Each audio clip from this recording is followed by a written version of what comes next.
Shaya, you're a founder owner of Business-Implicits.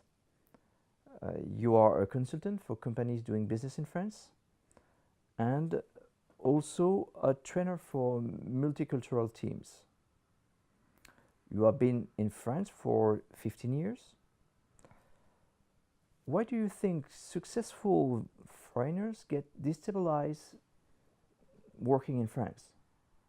In the last several years of having worked with international teams, multicultural environments, and really worked with expats and foreigners who are in France, I've been able to identify 5 main elements that create an expectation gap and which cause frustration in the career path of the foreigners.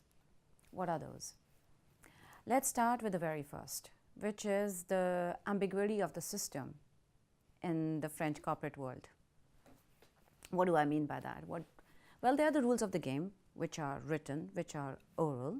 At the same time, these are not the rules which are followed actually. Let me give you a little example of this girl young, fantastic worker, Judith, very, very diligent, who was told that the files have to be sent to the clients on the day that was asked. So the deadline had to be very much respected. She did exactly that. 9 o'clock in the morning, she sends up the files. Very happy with this. The only thing is then she finds out what she did was absolutely no.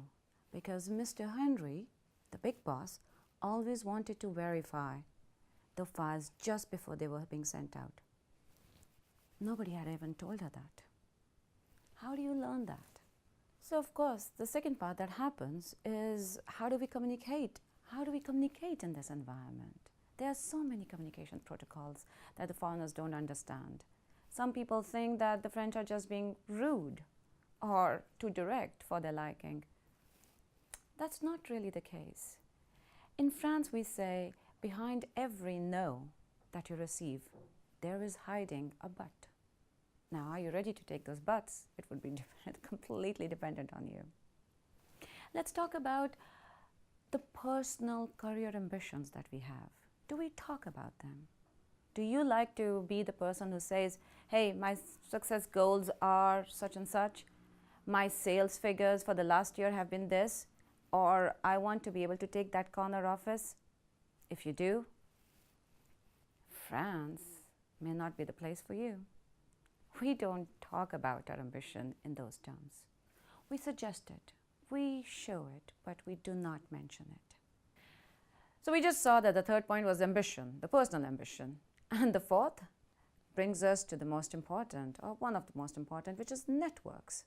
Where are those networks in the corporate world, in the company? They're not going to be out there written down where you can pinpoint, go on the computer and the Excel file opens up into all those names. You'll have to learn how to find them. And these networks, it's not just who you know, it's how much you know that person.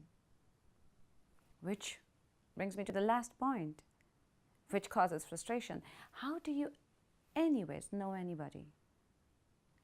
Because the fifth header in my elements is people do not show up their individual preferences or their personality just like that in France. Let's just take a simple example of, would you put your title on your business card? Would you say professor, doctor? Not in France. You won't see that. What you will see is, when you go into an office, is that little phone book from the school right behind the desk that tells you where the person belongs to. Conclusion of all this? Where does that lead you? How do you manage these expectations and the gaps in these expectations? Well, you have two choices. You can either be frustrated by these expectation gaps that you see, and blame them, or else what you can do is learn more about the environment that you're in. Choice is yours.